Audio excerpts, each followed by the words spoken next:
Nintendo fanboys. Gordon, where have you gone? Oh, son of a... Come back here. What's he...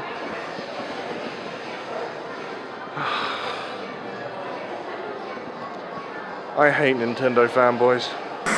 Alright, we just got to play the latest build of Skyward Sword. If you don't know what that is, I don't know what you're doing here.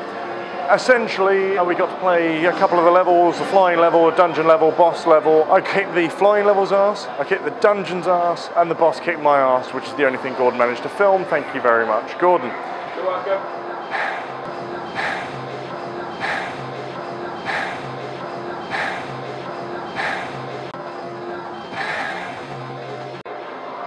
The game plays really well. It plays like a Zelda game that you'd expect. The flying levels are a bit classic Nintendo with the way you balance your Wii remote as you go along. Catch the thing at the front. Oh no, that wasn't too hard now, was it? Dungeon levels, what do you expect from Zelda, with a bit more focus on actually how you wield the Wii remote, because your enemies will block by arming up here, so you have to do a side swing, or if they're up front, you know. Same sort of thing that you'd expect with a Wii Motion Plus game. Unfortunately, I don't think it works quite as well as they'd like it to, especially when we came to the boss, which was all about trying to hit him at specific angles, cut him out a slice if he's aiming up. And unfortunately, half the movements I was making weren't relating to on the screen. When he held the sword up like that, I'd want to come in from there and it would suddenly do a slash up there. I'd hit his sword, I'd get a hit. It just didn't feel smooth enough. Gordon actually said that he doesn't actually think much of the graphics compared to some of the other games that are here. While it is nice and shiny, it isn't the nicest looking game on the Wii. I mean, the new Kirby game I'll show you in a minute looks quite a bit nicer. So is Skyward Sword going to turn out alright? It depends on how well they manage to pull off the Motion Plus. It is very much reliant on the Motion Plus movements, to the point where if it doesn't work, it's going to ruin the entire game. It's unlike every other game that relies on its story or its world. This says it's all going to come down to the controls, and I'm a little bit fearful about that. There we go.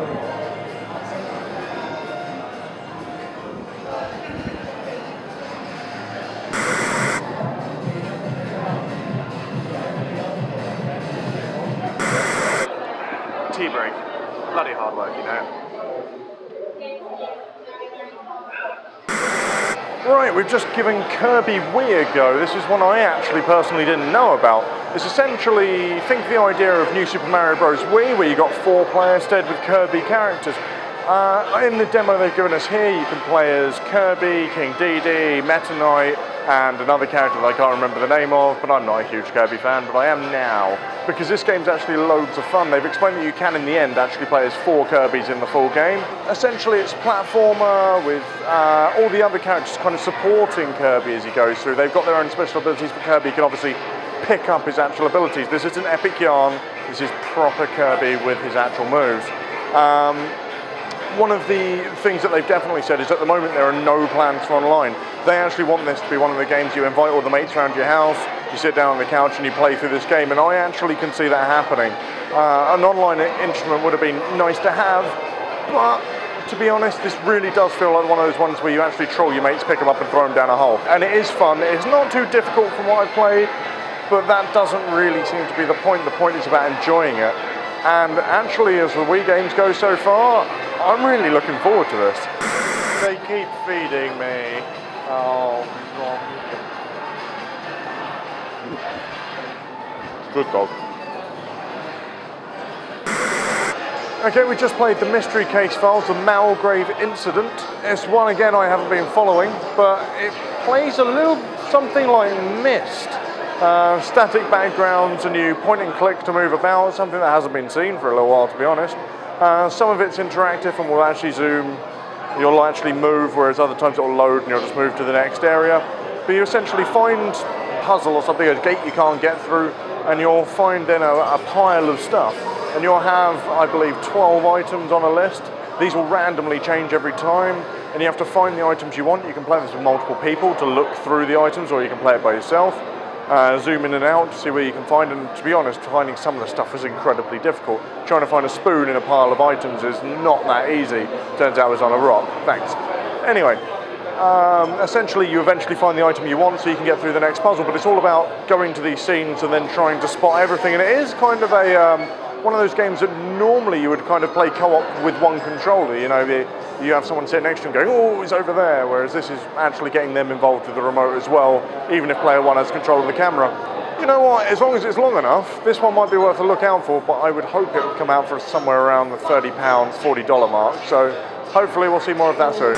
Yusuf, hold this. Wait, what? Bye. Gordon, where are you going?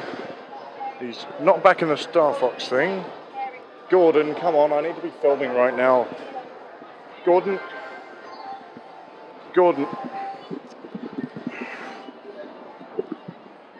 Damn it! Okay, so we've just tried 2 of the last Wii games here. We've tried Xenoblade Chronicles, which the name might sound familiar. It's actually the gentleman that made Xenogears and Xenosaga. They're not connected story-wise, but it is the same developer. It's basically like a, to be honest, a single-player MMO. Not like Final Fantasy XII, but more like an MMO than even that. I mean, you've got your turn-based battle system, you've got your tanks, you've got your aggro bars, you've got everything that you'd expect from an MMO, yet it's not going to be an online game, and I'm not sure how far that's going to stretch. Story sounds interesting enough. 2 giants, one killed the other, and you're actually running about on the giant. You actually get a warning when you know a death blow is going to come, so you can change the future by doing that, and that actually becomes part of the story. And we've got Rhythm Heaven, which is currently only in Japanese. It is getting a UK and US release. It's essentially what it sounds on the tin, a bit like WarioWare, but you only ever need the A button, and you've just got to tap in time with the bits that are there. We've done one where it was literally catching peas with a fork.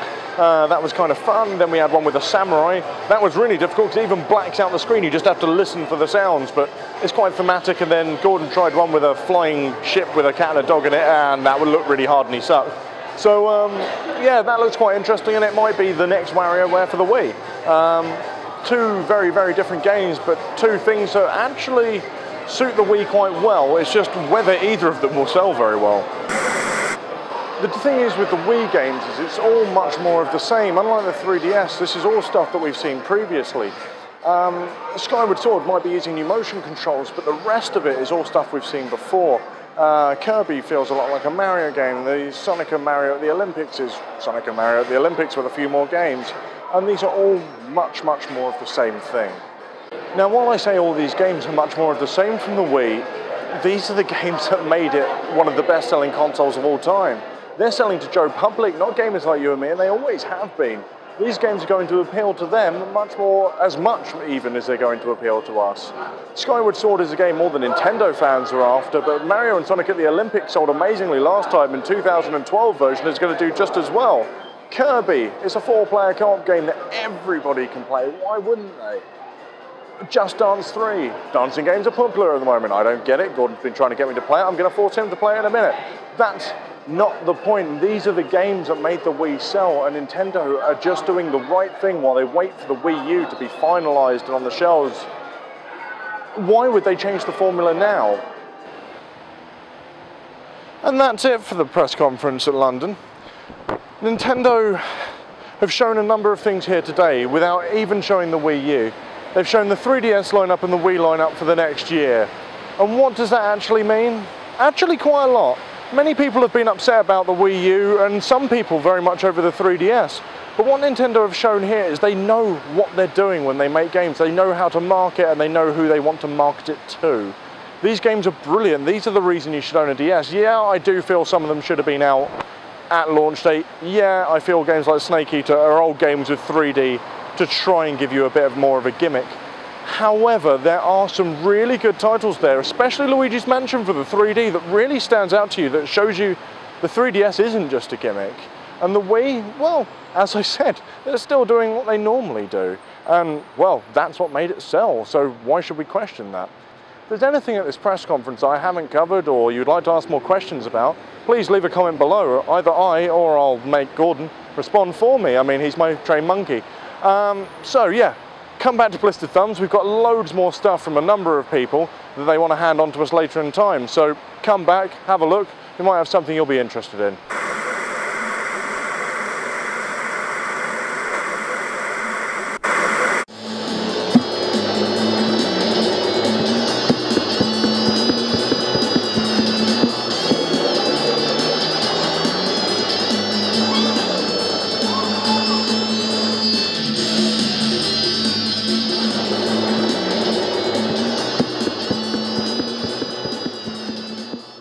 Oi, monkey, is my tea ready yet?